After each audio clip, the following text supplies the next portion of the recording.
unfaithful wife that I still have trust issues with will probably contact her AP soon despite agreeing to no contact and the consequence of divorce. We're both in our 30s at the time of writing this article. More than 3 decades had elapsed since we first met, since high school. We have 2 children who are now in their adolescent years. The majority of the previous 15 years, my wife has been a stay-at-home parent, by choice, while I have worked hard in a demanding but well-paying career to provide for the needs of our family. Our family went through the horrible ordeal of losing one of our children a couple of years ago, and we were both devastated. We were in a state of shock. During this time, my wife grieved much more than I did. I tried to be a rock for her and our other children. She sought grief counseling, but found it to be of little use. As a result of our loss, she exhibited erratic behavior, and our marriage gradually started to crumble. We had a big drunken fight around 2 years ago, during which I said very hurtful things and called her names, but she didn't say anything back to me, no physical abuse. The fact that I was obtuse and immature was compounded by the fact that I did not show sorrow for my outburst, which resulted in a quiet bedroom and little contact with my friends as a result of my circumstances. I turned to drink, which resulted in my being sad. I was really contemplating divorcing my spouse about this time last year, which was around this time. I really want things to improve between us, but I've come to realize that in order for that to happen, we both have to change. I proposed that we seek marital counseling as a final resort as a last-ditch effort. She declined, but I had IC. Because of the abundance of physical activities I participated in, I was able to quit drinking, lose weight, and get into the greatest physical form of my life. My psychological well-being, as well as my attitude toward my wife, have both improved as a result of this experience. We were both happy. We had just recently begun to have relations with one another again, and our marriage seemed to be on the mend as a result. Consequently, things were beginning to look good again until I unintentionally found her extramarital affair. It's clear that there were several red flags, but I never doubted her and felt she would never violate my confidence. In the process of snooping around, I confronted her with some of the material I had gathered from various other sources. For the most part, I was informed that there had been no affair, and I was only given parts of information. For example, she claimed to me that she had only kissed her AP a few times, but her story was full with falsehoods. Her astonishment was completely taken by surprise as a result of our encounter and my following queries. My evidence of their progressing beyond kissing was ready and waiting for her when she acknowledged to having unprotected contact with the AP on numerous occasions the following day. It was all over now, however, since he had put a stop to it. In the next year, after our epic drunken fight the year before, we started having encounters with one another. In one of her most famous quotes, she said, "I still loved you, but I wasn't in love with you," which became well known. She recently informed me that, as a consequence of our disagreements, she has come to feel that I no longer love her as a result of our relationship. Despite our issues, however, this was not the case. I still valued her, as she would have discovered if we had spoken and she had inquired. As soon as my wife admitted her guilt, I took her phone away from her. Her email and social media app credentials were supplied to me by her, along with her username and password.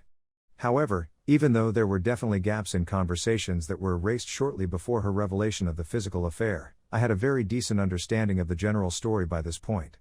After my wife's phone died, I messaged the AP to obtain his version of the story and to warn him that he would be in danger if he continued to meet with my wife the following day. The next day, I got an answer. It was virtually similar to his recall of the events that my wife had. As a result, he had terminated the physical affair due to the grief it would bring to both families, and since he chose a life with his BS over a life with he had decided to terminate the physical affair. He told me that my wife was a great person and that she had fallen in love with him, and it was at that point that he decided to call it quits since things had become too serious for him. The man expressed his sorry to me in person and promised to inform his wife about what had happened as a consequence of his decisions. In the end, I told him that it was his choice since I didn't want anybody else to have to go through what I had gone through. He agreed. I told him that if he ever came across my wife again, I would alert her right away and have him arrested. In spite of the fact that my primary goal was to put keylogger software on my wife's phone, I did not instruct him to discontinue contact with her. It's important to remember that we were in the midst of an emergency lockdown at the time, which meant that they couldn't see or contact with one another. They would talk to one another for many weeks to come. They were best friends. Her AP was notified by my wife, who informed them that I was aware of their presence. Even when I contacted him, the AP didn't get a notification that I had done so. Given that they were now bickering and blaming one another for their affair, it was amusing to see it all unfold on the TV. The same time that I was yelling at her for manipulating and treating me brutally in an effort to rescue our marriage or save her from being kicked out of our home, she started sending me love bombs. I was attempting to keep her from being evicted from our house at the time. Despite the fact that they were not meant to meet, she indicated her desire for them to do so in order to talk about what had occurred. She seemed to be regretful for how much her acts had harmed me, and she expressed sorrow for what she had done to cause me harm. She confessed to me that she had been too preoccupied with her own needs. In response to my inquiry as to whether she had ever cheated on me before, she answered with a little twist, stating that it was her first and only relationship. I am now suspicious she had a one-night stand with a former boyfriend many years ago, but I have no proof. It was she who said that I had recovered her love as a consequence of my good development. Because actions speak louder than words, it is important to remember that you should never trust anything a cheat says.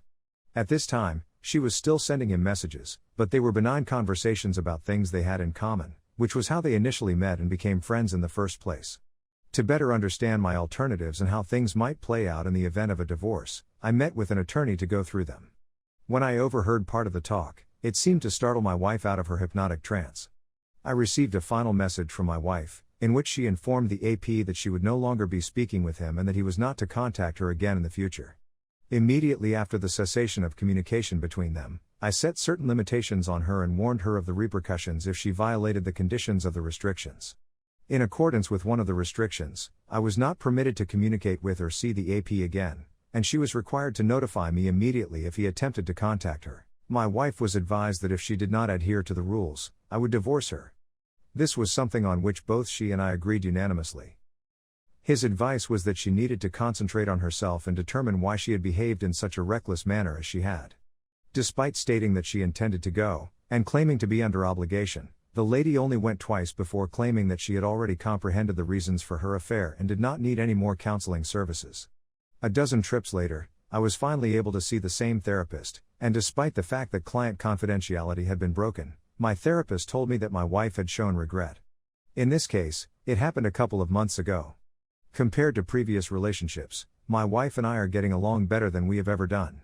Despite my admiration for her, I have not forgiven her for what transpired. The two of them have not spoken with each other, but I have reason to believe this will change in the near future. The following questions come to mind after taking into consideration all of the material. What I'm wondering is if there is anybody out there who feels my wife has a chance to rehabilitate herself and be devoted to me, or whether I should simply go away and hide. Should I file for divorce on the basis that she has violated the no-contact rule if she contacts the AP again, as I think she would, even if it is to discuss anything small, on the grounds that she has broken the no-contact agreement? If divorce is out of the question, there are other solutions available. Anything further that she or I can do in order for us to have an enjoyable get-together would be really appreciated.